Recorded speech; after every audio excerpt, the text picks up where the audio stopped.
Hi everyone.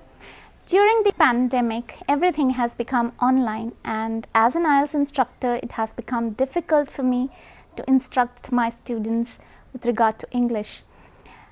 But here I thought that online I could put up some videos which might prove useful for those who are trying to brush up their English. Now, one of the things that I notice is the reluctance to learn all the past forms of a verb. Now, verb is an action word, and for example, I work. So work is a verb, and I go is a verb. So whatever you do, and whatever you do comes right after the subject, I go. Now, whatever you do, if you do it every day, I go to church every day, then certainly you need to use the present form. But if you want to speak about yesterday, then you would be saying, I went to church. Now, what happens is students are lazy and then they say, I going to the church yesterday, or maybe I gone to the church yesterday. Now, these are wrong. Unfortunately, the only way to make English easy is to learn all the past tenses. And some of these are irregular, like for go, the past tense is went. Now, some students know that many past tenses have an ed ending. They know it's decided, wanted, so they put an ed everywhere, and they might even say fixed. Now, fixed is not possible there. I mean, even if you put ed, it is pronounced differently. Even if you can make many verbs past tense by putting an ed, you really can't pronounce them all the same way. There are in fact three ways of pronouncing when you are putting an ed ending.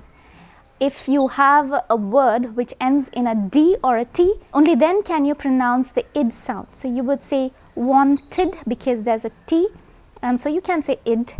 And you can say decided, and there's a d ending, so you can certainly say decided. But fix, it has a x sound. It doesn't take an id sound.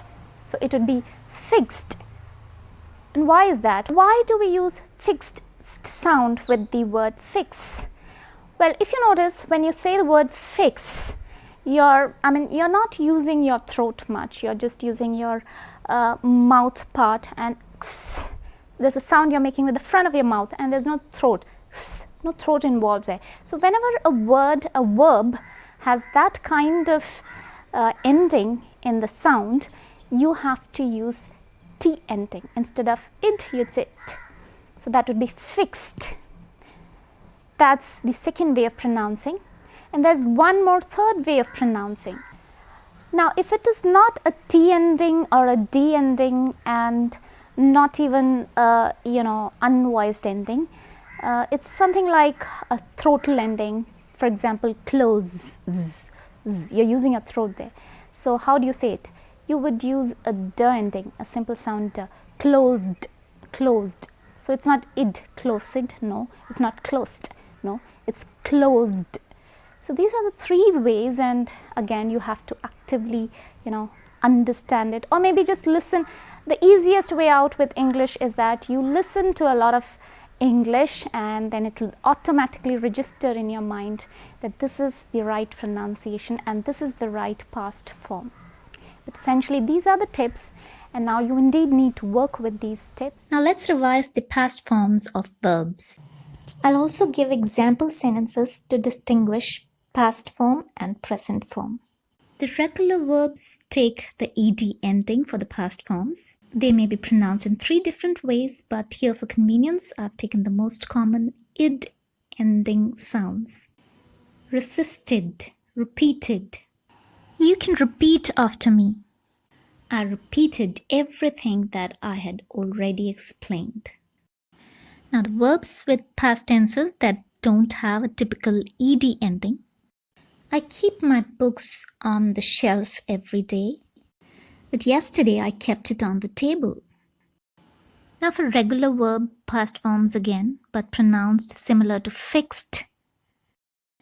Let's take the verb like. I like rom-coms.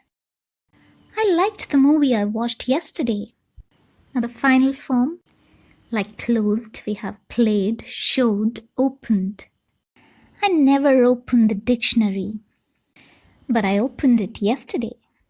What I'm trying to tell you is practice your past forms of the verb by making sentences like this. My tip for the week is learn all the verbs, all the actions that you do in a day, and use them in their past form and learn the right past forms for this.